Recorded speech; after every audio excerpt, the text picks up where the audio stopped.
This is Napoleon's Last Gamble. We're playing the Waterloo campaign. It's part of OSG's Library of Napoleonic Battles, and we're looking at the situation at the end of 2 p.m. on the 15th of June, which is the first day of the campaign.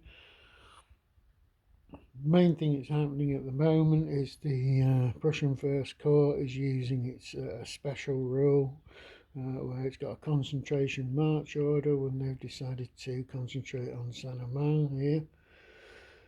Most of the corps is well on its way there, but a few units like cavalry vedettes and a couple more infantry units are sort of being held back to try and slow the French up as much as possible. They effectively are going to be the two units that are caught up in this retreat, which aren't cavalry vedettes, are going to end up being sacrificed. Actually, I think there's maybe three caught up. Anyway, I'd have to check that. The French themselves, they've got large parts of the army actually arrived at reinforcement, but they're being held back to this huge sort of, not a traffic jam, but an infantry, cavalry and artillery jam that's along this road. So they're waiting to enter the board even though they're already here as reinforcements. Other things that happen, the Second Corps largely across the river. The Old Guard unit across the river, but it's not the entire Old Guard, and you've got elements of the Third Corps across the river. You've got elements of the Fourth Corps here, which have just crossed, but by no means is the full French army here, but the Sambre crossings have been forced quite successfully. You've got this first cavalry unit here, which is well across the river and is pushing Prussian vedettes backwards. In terms of the Allies themselves, there's no Allied reinforcements due for quite a while yet. So the Allies are going to have to use the units on the board. They're going to have to try and slow up the French advance as much as possible by the end of the day. The only Anglo-Allied Dutch forces on the board at the moment, well, on active in the game at the moment, are these ones, Second Netherlands, which is around Quatre Bras.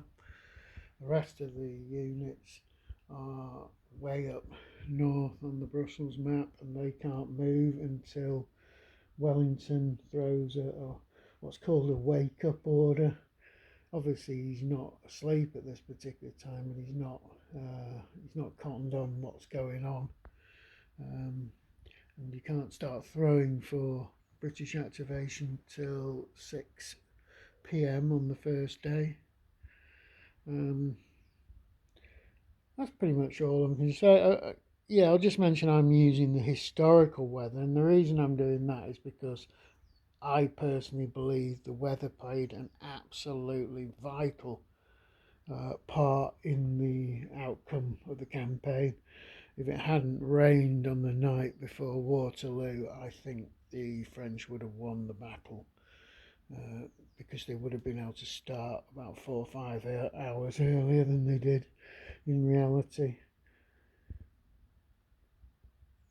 Other things I'm doing, I'm using the cards, but oddly enough, at the cards at the moment, I haven't found them a great struggle.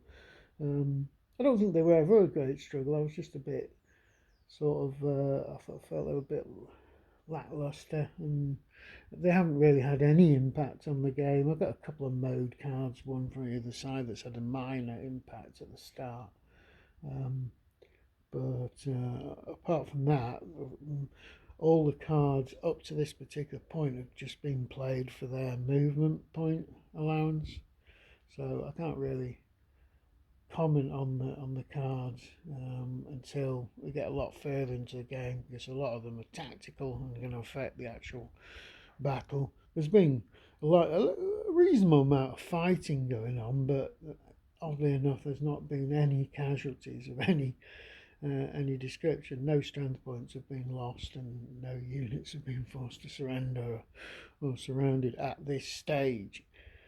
Mainly because die rolls haven't been particularly good for, they've just ended up with either ARs or DRs of one type or another.